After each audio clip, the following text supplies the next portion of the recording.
right. Well, it's the video from Hurricane Helene that's sparking debate online.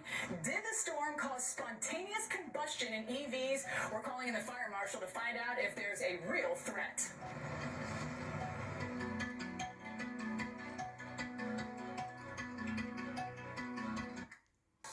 We just want to give another reminder about electric vehicles, e-bikes, anything with a lithium-ion battery. If you have anything like that in your garage or in your house and it was flooded, please get that out of your house as soon as possible.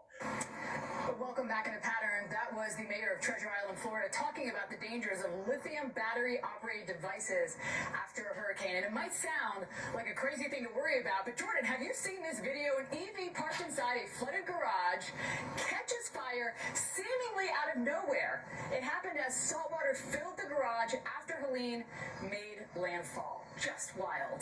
Wild. And the fire doesn't stop, unfortunately. It keeps going, and the whole camera view gets blocked by the smoke. To help us better understand what really is going on here, we brought in Florida State Fire Marshal Jimmy Patronis. Thank you so much for being with us. We really appreciate it. And our first question for you is, I guess, the video has gone viral, and there's a lot of people saying it's fake, it's AI. Lay it out right now. Is it real, and is this a real threat? It is a very real threat. I'll be happy to share with you some of my own personal videos that I have taken from the events that I saw firsthand with Hurricane Ian. In the case with Hurricane Helene, what we've had so far to date that we've documented, 43 lithium-ion related battery fires.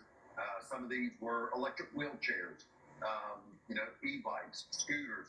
We've had 9 EV fires that have taken place. And I'm sorry, salt water and lithium-ion batteries just do not mix. They put at harm first responders, homeowners, but most importantly is innocent people that don't realize the risk because of what flood waters can do to that particular technology. Now, the flooding in that video, it really isn't that high. As we make the switch to more electric vehicles, how much salt water has to be on the ground for people to be worried? Do they have to be worried if they drive through it and it dries out, or if it's sitting in it? How deep does the water have to be? So, I mean, if you get any type of salt water into your vehicle, you're probably going to have a likelihood that you're going to file an insurance claim. So, if you have had your vehicle in a submerged status, you need to call your insurance company, you need to file a claim. They will know what type of car you've got because your VIN will be filed with them. And then that tow truck operator will be instructed on where to dispose it. You will see these vehicles are in parking lot all by themselves because of how much of an accident is waiting to happen because of the lithium-ion battery component.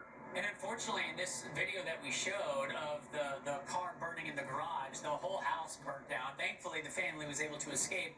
But why is it so hard to put these kinds of fires out? We can't just throw more water on it. Correct. So a lithium-ion battery literally will burn submerged. There's no amount of water you can put on it to stop the fire. All you can try to do is control the temperature. But we've got instances where a firefighter has gotten a lithium-ion battery somewhat under control, and then hours later it will reignite. Again, these are it's fantastic technology, but it's got some really wicked unintended consequences if not respected. Okay, so people that are EV owners, is there anything that can be done to avoid a disaster like this? Yeah, just stay away from rising waters. If you've got an EV, you just want to make sure that you're keeping it somewhere when a storm has come that's a higher ground. But that doesn't necessarily mean just putting it in a parking garage might be the perfect effect. You want to make sure you've got it where it's outside of where storm surge can hit. So, I mean, again, unfortunately, that may be a couple miles away, but you've got to get it away from any of those coastal areas. And this isn't really as much a Dallas problem or a Tulsa problem or even an Atlanta problem. It's definitely where you have storm surge is where you have the greatest probability that these problems are going to happen. Right. It's that salt water that you were talking about. Jimmy Patronis, thank you for your time and your awareness on the topic. We appreciate it. You know, Steph, it's interesting because, I was talking to Carl Parker, and, we have to worry about the EVs with salt water, but also, think of just internal combustion vehicles. Those things are very flammable, too.